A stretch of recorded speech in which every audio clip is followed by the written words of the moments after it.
Well, Charlottetown is closer to introducing rules for short-term rentals. At last night's council meeting, staff gave a detailed report on how these rules have been hitting the city's housing market and its recommendations on how to manage them.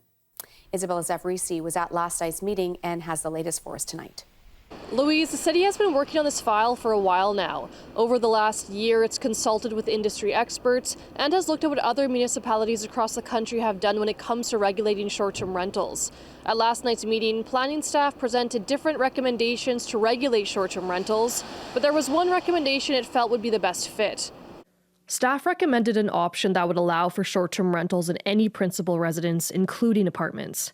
It would also allow for commercial STRs in zones already zoned for things like hostels and hotels. It's the most balanced of all the scenarios. So effectively what it does is it protects residential areas from commercial STRs. For groups representing short-term rental operators, the draft bylaws were a good start, but they want to see changes when it comes to regulations that fit their needs. I think the problem is that there's a lot of short-term rental owners in Charlottetown that have been operating legally, and registered. They have a lot of money invested in their properties.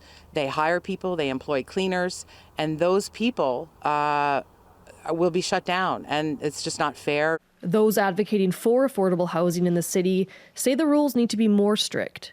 There's quite a few questions that I think need to be had with it.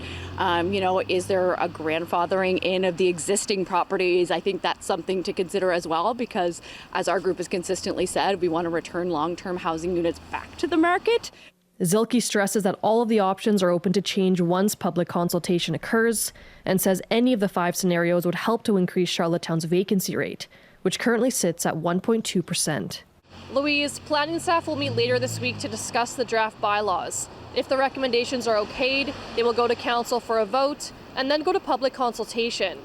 The tentative date for that public consultation is March 31st. Thank you, Isabella. That's Isabella Zafrisi reporting.